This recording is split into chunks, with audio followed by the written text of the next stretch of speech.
Top quality और consistent performance के लिए सिर्फ सिल्वर पंप नाम याद रखना।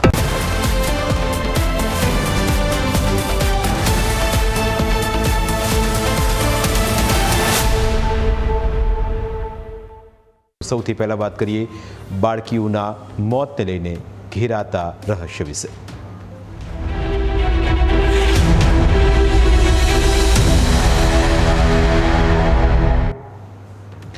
અમદાવાદના ચાંદખેડા વિસ્તારમાં ખીરુના કારણે 2 બાળકીઓના શંકાસ્પદ મોત મામલે નીત નવા ઘટસ્ફોટ થઈ રહ્યા છે।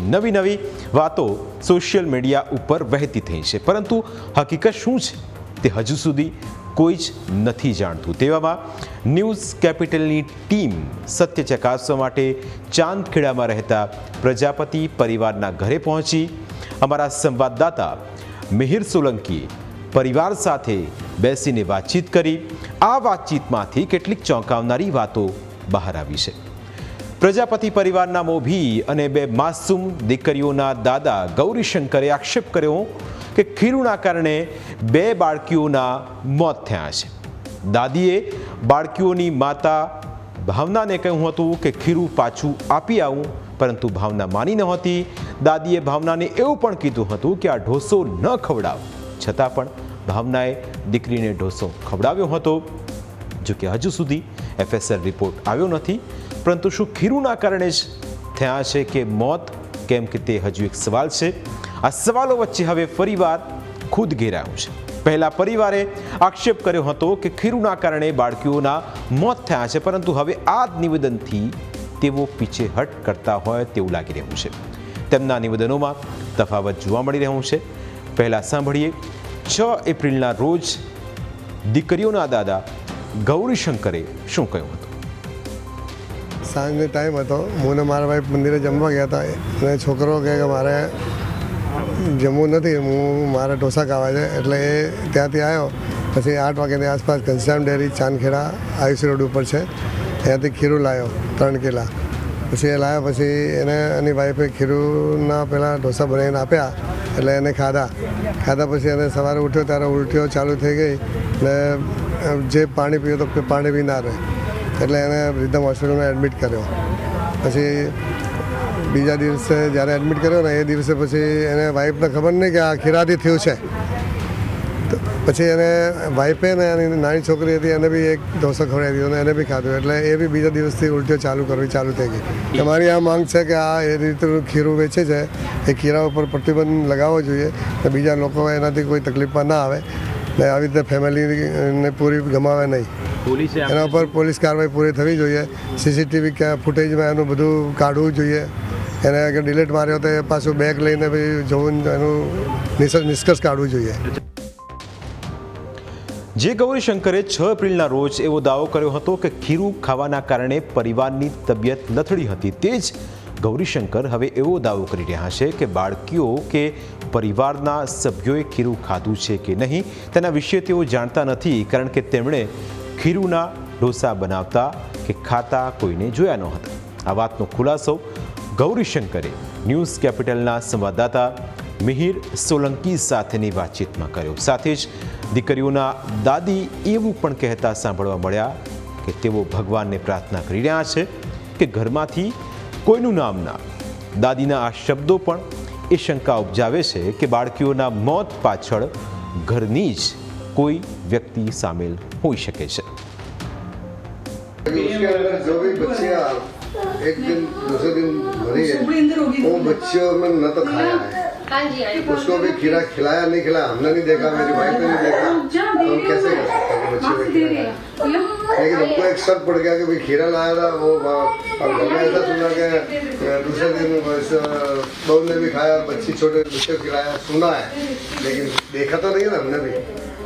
मैं तो हॉस्पिटल थी। अब ये जांच तो पुलिस की हो रही है, अब बिना देखे अपन कैसे कह सकते कि खाया। विमल ने बोला, विमल ने खाया वो भी हमको पता नहीं, क्योंकि मैं था अनूप दादी की झुपड़ी, वहाँ पे लगभग 500-700 लोग थे। मैं तो इस वजह से करना करती हूँ जिसमें मेरी बच्ची आती है।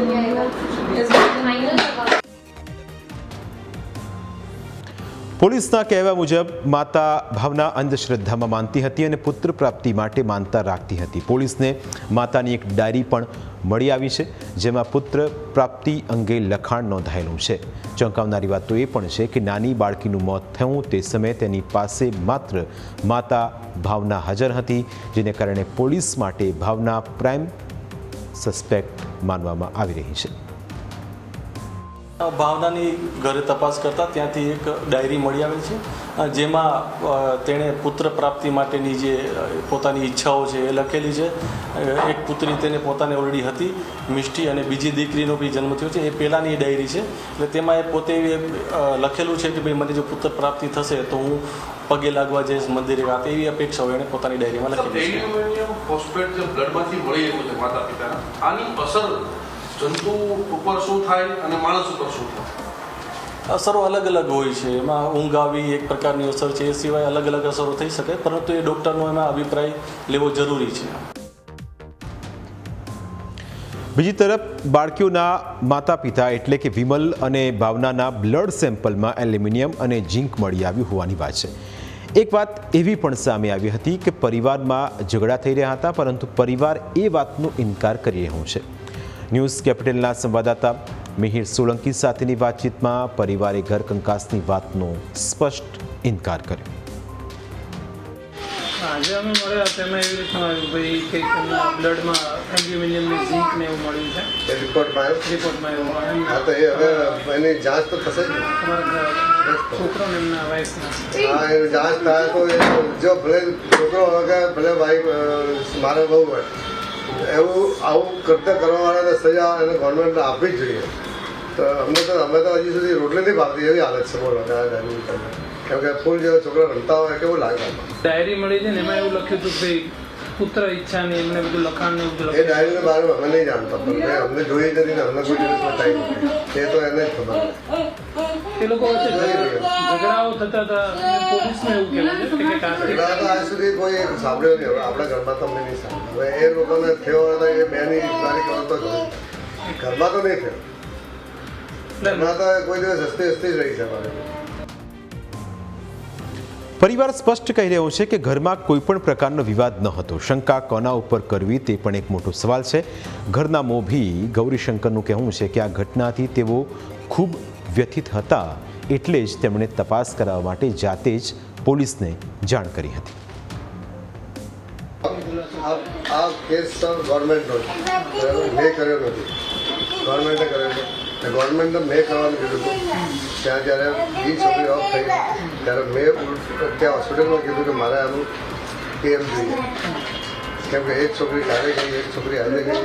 બે જે છે મારા ફાધર મધર એ સિરિયસ થઈ ગયા હોય તો 4 ફેમિલીમાંથી 4 મેમ્બર એવા ડિસ્ટર્બ થઈ જાય તો દાદાજીની હાલત થઈ જાય. એનું આપણી જોડે રિઝલ્ટ નહીં. આ થયો કેવી રીતે? આ તો હવે સરકારની હાથમાં છે. હવે અમને ખબર નથી પડતી, કેમ કે ફેમિલીમાં બધું હળી મળીને રહેવાવાળા છે. એની ફેમિલી મારી ફેમિલી બહુ ઝઘડો કરતો કોઈ જોયો નહીં 5 વર્ષ. હવે આક્ષેપ લગાડવો પણ કેવી રીતે લગાડવો? તપાસ દરમિયાન કેટલીક એવી પણ હકીકત બહાર આવી છે કે આર્થિક સંકળામણના કારણે વારંવાર ઝઘડા થતા હતા. જોકે પરિવાર આ વાત નકારી રહ્યું છે. એવું પણ કહેવાય રહ્યું છે કે વિમલ 3 મહિના ઘર છોડીને મુંબઈ જતો રહ્યો હતો, પરંતુ સેટ ન થતાં તે પાછો આવી ગયો. આ બધાની વચ્ચે વિમલને હોસ્પિટલમાંથી રજા આપવામાં આવતા જ પોલીસ તેને પૂછપરછ માટે લઈ ગઈ. વિમલની ઝીણવટપૂર્વક પૂછપરછ કરવામાં આવી રહી છે. સાથે જ 1 એપ્રિલના રોજ તે ક્યાં ક્યાં ગયો હતો તેના CCTV પણ ચકાસવામાં આવી રહ્યા છે. તેનો રિપોર્ટ આવતા તેના જે બ્લડ છે તેમાં એલ્યુમિનિયમ ફોસ્ફેટ અને ઝીંકની હાજરી મળી આવેલ છે. આ બાબતે જે આ કયા કારણોસર આની માત્રા વધારે છે તે બાબતે પણ ડૉક્ટરશ્રીનો અભિપ્રાય મેળવી અને આગળની તપાસ ચાલુમાં છે. હાલે જે ઘનશ્યામ ડેરી છે તેના જે માલિક છે તેમજ તેના જે કર્મચારીઓ છે તેના નિવેદનો મેળવેલ છે. તેમજ જે 1 તારીખે જે વિમલકુમાર છે એ ત્યાંથી ખીરું લાવ્યા હતા અને ત્યારબાદ જે બનાવ બનેલો હતો તો 1 તારીખે ઘનશ્યામ ડેરીના જે પણ CCTV ફૂટેજ છે તે મેળવી અને કોણ લોકો ત્યાંથી ખીરું લઈ ગયેલા હતા તેમના નિવેદનો મેળવવામાં આવેલ છે. પરંતુ તેમના જે નિવેદન છે એના ઉપરથી એ ફલિત થાય છે કે તેમને કોઈ પણ ખીરું ખાવાથી કોઈ આડઅસર થઈ નથી, જેથી આ બાબતે તપાસ છે એ બંને એંગલ તરફથી કરવામાં આવે છે કે ઘનશ્યામ ડેરીના ખીરાથી કોઈ અસર થઈ છે અથવા તો ઘરમાં કોઈ સમસ્યાના કારણે આ પગલું ભરેલ હોય તેવી શક્યતા પણ આમાં નકારી શકાય તેમ નથી, જેથી બંને એંગલ બાબતે હાલે તપાસ ચાલુ છે. તેના જે ઘરના સદસ્યો છે તેમની પણ સઘન પૂછપરછ ચાલુ છે અને યુક્તિ પ્રયુક્તિથી તેમના જે વિમલ કુમાર છે, ભાવના છે, ગૌરીશંકરજી તેમના દાદા છે, કુસુમ કરીને જે તેમની દાદી છે, તેમજ તેના જે વેવાઈ છે એ તમામની પૂછપરછ હાલમાં ચાલુ છે અને FSLનો રિપોર્ટ આવ્યા બાદ જ હકીકતમાં બાળકીનું મરણ છે કયા કારણોથી થયું હતું તે જાણી શકાશે. દિવસે દિવસે બાળકીઓના મોતનું રહસ્ય વધુ ઘેરાઈ રહ્યું છે. પોલીસે પતિ પત્નીના બ્લડ સેમ્પલ તેમજ CDR રિપોર્ટ પણ મંગાવ્યા છે. સાથે ઘરમાંથી મળેલી ઘઉંમાં નાખવાની દવા અને ખીરુના સેમ્પલની પણ તપાસ ચાલી રહી છે, પરંતુ બાળકીઓના મોતને લઈ હજુ કોઈ ચોક્કસ નિષ્કર્ષ નીકળ્યો નથી. બાળકીઓના મોત કેવી રીતે થયા તેનું ચોક્કસ કારણ FSL રિપોર્ટ આવ્યા પછી જ ખબર પડશે, પરંતુ પોલીસ હાલમાં તમામ એંગલથી તપાસ કરી રહી છે. પ્રાઇમ 9માં સમય થયો છે બ્રેકનો. બ્રેક બાદ અન્ય મુદ્દા વિશે વાત.